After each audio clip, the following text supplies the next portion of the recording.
What's up, Ninja Online guys? Welcome back to 60 Seconds. This is Chapter 3. When we last left off, we had almost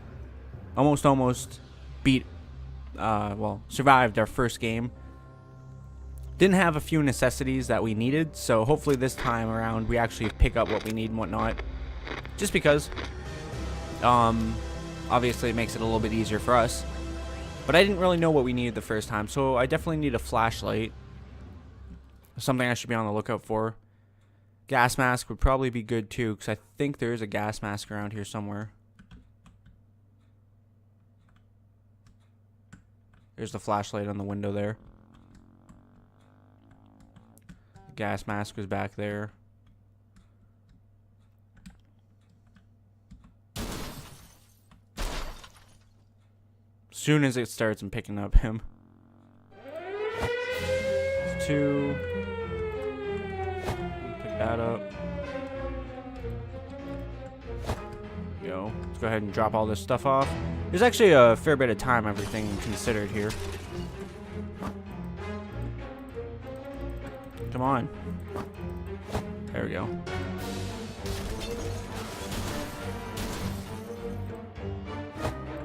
Nope, of course. That med kit would be nice too, but obviously we can't take everything. I definitely need that flashlight though, no matter what.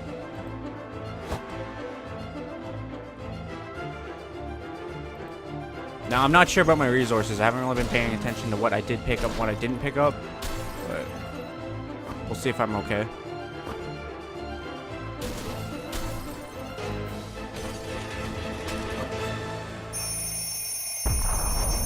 Find out. I have to take this. No. Put this on the other hand, maybe.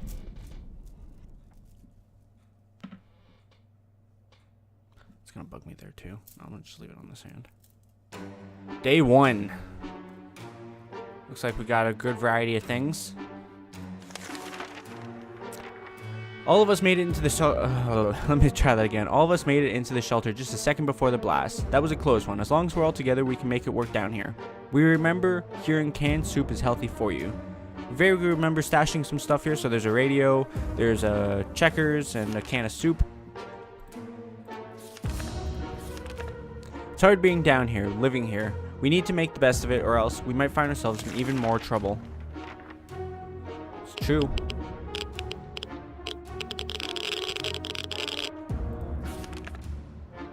Excuse me. We're trying our best to remain calm for now. Everyone looks okay. Good to know. We do have a fair bit of food and water. So that's good to know. The contamination of our town is still strong. Scavenging these conditions could result in radiation sickness. Let's wait until about day 7. We keep dreaming about those little things we did back in the day when there weren't as many bombs falling down. Not on our head anyways. I'm determined to make it alive this one. We can definitely do it. Living in the past is not wise in our current situation. We need to think of our today and tomorrow. It looks like everyone is thirsty now. So we'll go ahead and give everyone some water.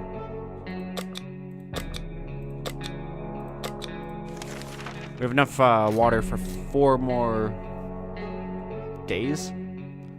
Well, I shouldn't say that. 4 more water checks, I guess. We might be safe inside these walls, but there are other problems to consider. None of us can sleep properly. We have to deal with this as soon as possible. Otherwise, we might end up falling asleep in the face of real danger, like saucer men from Mars. I definitely do need a med kit. Would have been a hell of a thing to grab. If I get a little bit better at running around scavenging stuff, I could probably grab more. Bravely ignoring our symptoms, we tried to get at least an hour or 2 of sleep. No luck. We're not even we're even more tired than we were, and there are other problems we still need to face soon. Let's just hope our yawning will be enough to scare raiders away or save us from radiation sickness. Everyone's pretty much good. Looks like Dolores and Ted are tired, but that's about it. We stumbled upon a weird signal when changing radio frequencies. We're pretty sure that behind layers of terrible static are screams. We could hear a voice speaking in a foreign language. Oh dear, what if it's the Soviets? We should probably listen to it, but what about the children? Let's give it a listen and see if we can figure out what it is.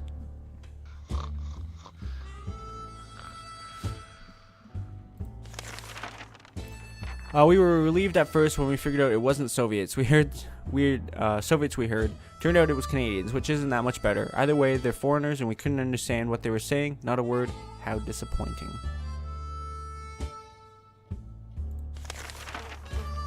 Everyone's pretty much okay. We are not alone. There's a huge hairy bunny beast that seems to be hiding in one of the pipes. It's been poking its head out, eyeing our measly food stash. We can't let it get to it. We can't let it be in here when we sleep. Take that fire axe then. Day 6. Our cans are saved. Too bad for the hairy mutant. Guess we're still top of the food chain. Good for us. Looks like everyone's thirsty again. Before they got hungry. It's crazy. What we give to be able to enjoy the sunshine again. We can't say there's a lot of light underground. We don't expect it to get any brighter down here. It's true. I think I hear someone at the door. Still, it's better to be safe down here than dead up there. It looks like everyone's hungry now, so let's go ahead and spread out some food. Let's go ahead and prep for tomorrow so I can send someone out. We didn't think we would get a chance to increase our food supply by simply playing a card game, but that's what we were offered by a man who knocked on our door today. 2 cans of food. We win, we get his 2 cans. We lose, we give him our 2 cans. Are we gonna do it? No, because I don't have cards. Even if I had cards, I'd probably say no. Probably just out here trying to swindle us. Gambling is a terrible habit. What kind of example is that to set the kids? We need supplies, but we're not getting them like that. We'll sooner rob someone. We sent that man away. Good riddance. Looks like everyone's okay. Excuse me.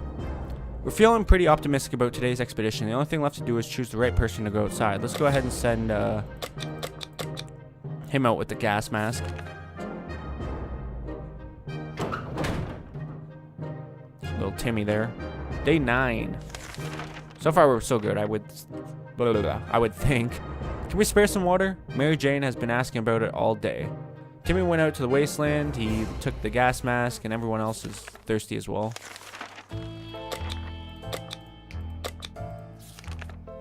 During the night, we heard some suspicious sounds coming from behind our door. When we peeked out in the morning, we saw a leather suitcase. It has no address or name on it, but we're pretty sure it's meant for us. Should we open it? Let's go for it. Can't remember what happened last time. I really don't. Day 10. Oh yeah, that's right. It was some bottled water. I remember it now. It's an innocent-looking bottle of water, and it was poisoned. Mary Jane didn't cause any trouble today. Dolores came down with sickness, and Ted is fine. It's hard being down here, living here. We need to make the best of it, or else we might find ourselves in even more trouble. So, note to self, don't take that briefcase. Day 11. We're trying our best to remain calm. The situation we're in is far from normal, and we might even get used to it. We hope the help comes soon. Mary Jane seems like she's getting a little bit better. No, sorry, Dolores seems like she's getting a little bit better. Everyone else is okay. A few more hours of coughing and we'll get used to it. Our ventilation fans have halted and no fresh air seems to be circulating through the shelter. We have to fix it before we suffocate like rats trapped by a professional and very cruel rat catcher. Let's take our Boy Scout book and see if we can't learn a thing or two. Looks like Ted's sick now too. Using the handbook to research vent maintenance seemed like a fair idea. We figured out it's full of pointers on how to fix things. It must have a chapter on nuclear shelter air filtration systems. Before we could even check, we were invaded by a group of angry mutant insects which flew out of the cursed vent. Their stings hurt like hell and seemed to give us a fever. Looks like everyone's thirsty and Ted got sick.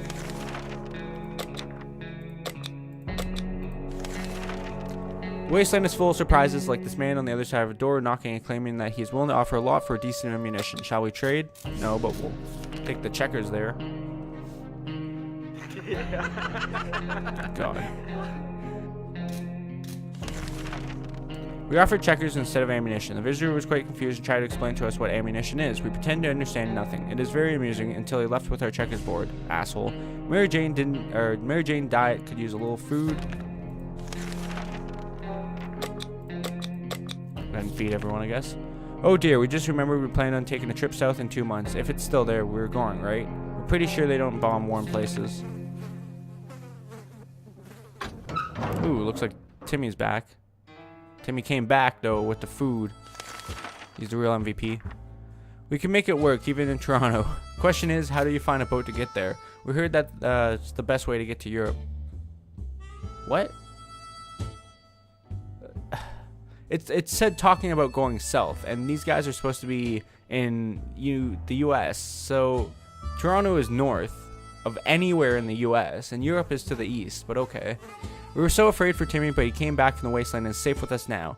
Government is dropping supplies for survivors in the area. They are marked by smoke flares and can easily be seen, but most of them are barely reachable. Despite that, a lot of them were already ransacked by scavengers. How did they do that?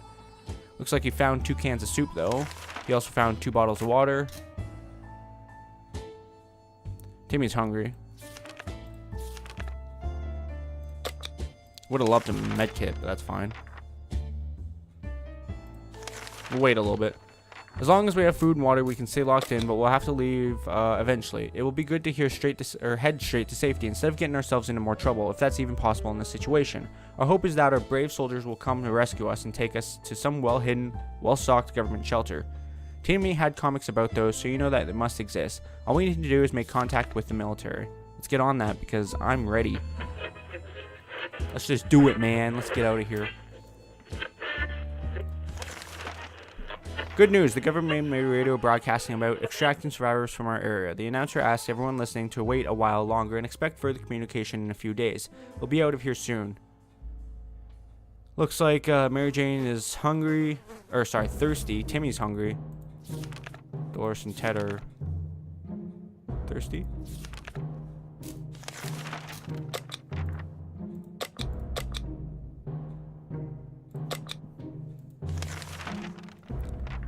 We're emptying our bucket in front of the shelter. We discover a hastily drawn map on one of the ruined walls. Someone drew out a route and marked a spot at the end of it. Maybe there are supplies hidden there. Should we check it out? No. It's probably a trap, to be honest.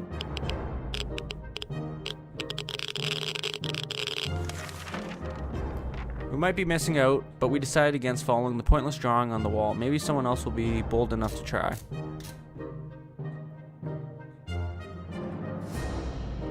Timmy's still hungry and thirsty.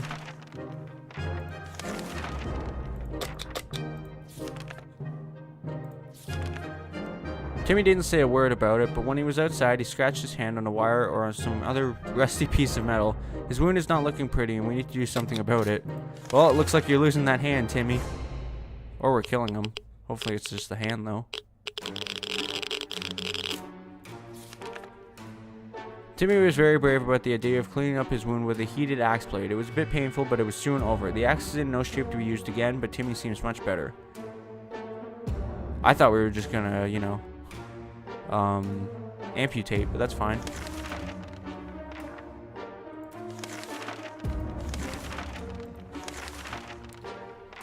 There's never a good time to go into the radioactive wasteland, but it seems this will become a necessity in this new world of ours. We thought it would be a good idea to make this happen sooner rather than later and plan a trip outside. Before we could make the third step beyond the shelter door, an unknown creature started growling at us in the distance. We had only moments to decide what to do. Let's just come back in. I ain't messing with no outside animal.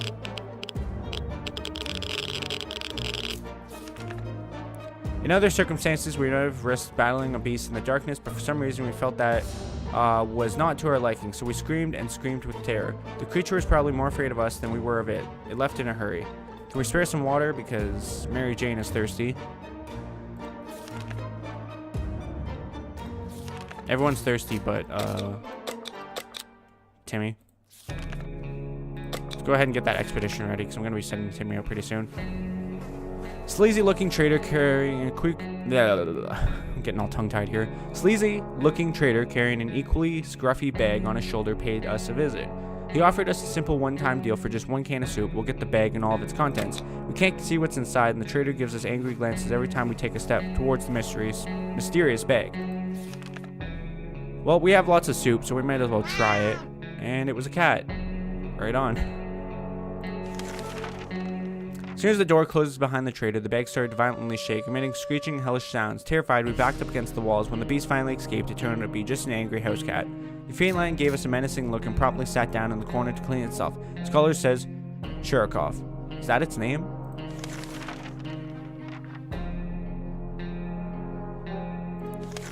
So we'll give Timmy some water before we send him out there. Send him with the gas mask again. I feel like that's the best bet. Day 20. Hey! Got bug spray somehow. While playing in the shelter, Shurikov stumbled upon a small wooden box that was hidden behind some loose bricks. It contained some useless memorabilia and an old can of bug spray. Mary Jane is hungry, Timmy left with the gas mask, Dolores is hungry, and Ted is hungry. It's been a while. We don't know how much or know much about what's happening on the surface. If only we had a chance to tune into some emergency radio broadcasting and learn a thing or two. Let's go ahead and do that. That must be the military. We were able to get a weak signal and tap into government's emergency announcement service. Guess what? Great news. The fallout outside is mostly gone. It should be much safer to travel on the surface now. Looks like everyone... What? Everyone has to drink something, including Mary Jane. Is there any water left? Dolores has not eaten for a while. She also needs a drink and a doctor.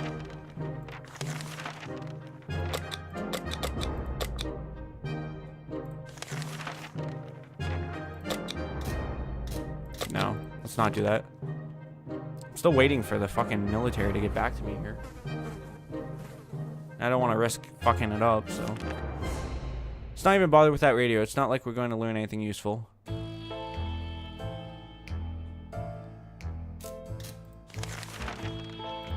Both Dolores and Ted there are looking pretty scary. It is very difficult to prepare for unforeseen circumstances when you don't see them coming. Well, they're unforeseen by definition, so that doesn't make a lot of sense. We can't say what we were prepared for. I can't. Oh my god. Let me try that again. Day 22. It is very difficult to prepare for unforeseen circumstances when you don't see them coming. Well, they are unforeseen by definition, so that does make a lot of sense. We can't say we were prepared for what happened. There we go. That was a fucking tongue twister. Where's the army? I need to get the hell out of here before we all die. Hopefully Timmy's back by then.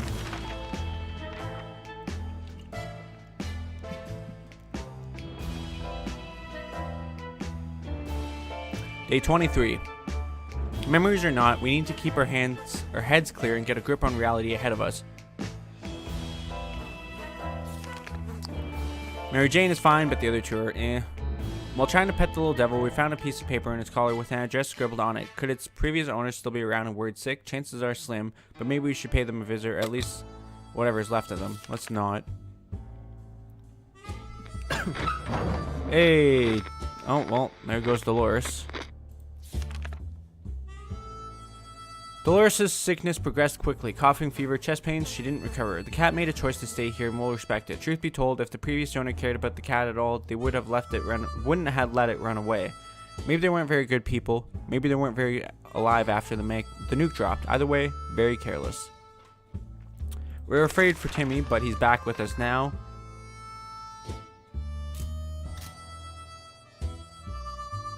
Looks like he was spotted and followed. We were surprised to find out that the metro station wasn't exactly abandoned. It's inhabited by a group that uses bullets as currency. They were armed and not overly friendly, but there's no bandits either. They allowed us to take a look around as long as we didn't touch any of their stuff. We got 2 bottles of water. Metro station traders took a special liking to our clothing. We were always proud of our dress sense, but in our opinion, during the apocalypse, you never say no to a package of fresh ammunition. So we got 1 bullet. Looks like he damaged the gas mask though, so that's kind of crappy. Mary Jane needs some water. Timmy needs something to eat. And Ted needs some water. I need a med kit because I think Ted's going to die here in a second.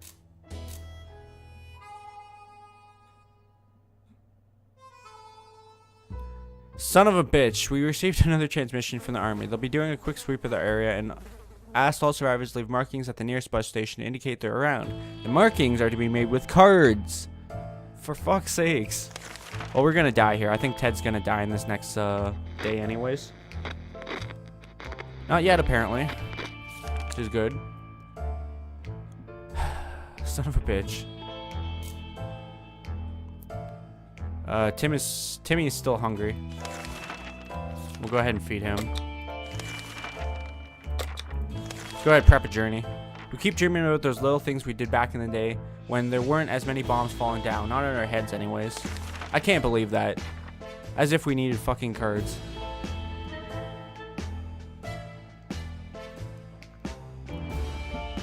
Well, there goes Ted. The end. Memories or not, we need to keep our heads clear and get a grip on reality ahead of us. Ted has been sick for far too long, and was too weak to keep on going. He passed away in his sleep. We didn't make it. There are our final words, and our advice to anyone who reads this is obscured writing. We spent 26 days in the shelter. There's a overview of all of our days there. So 2 weeks in, we made contact with the military, and it wasn't until the third week that we missed the Army Scout. Well, a little bit after the third week. I can't believe that. If it was the flashlight one, we would have won, but fucking cards. That's horrendous. Well, there's an overview of everything. And I guess I'll end it here, and when we come back, hopefully we make it next time. I definitely need to get that med kit, that's for sure. Cards are low on my priority, but I guess I'll make that a priority item. Anyways, I hope you guys enjoyed. If you did, leave a like and say comment down below and subscribe, shares will help me out. Thank you guys for watching. See you later. Bye.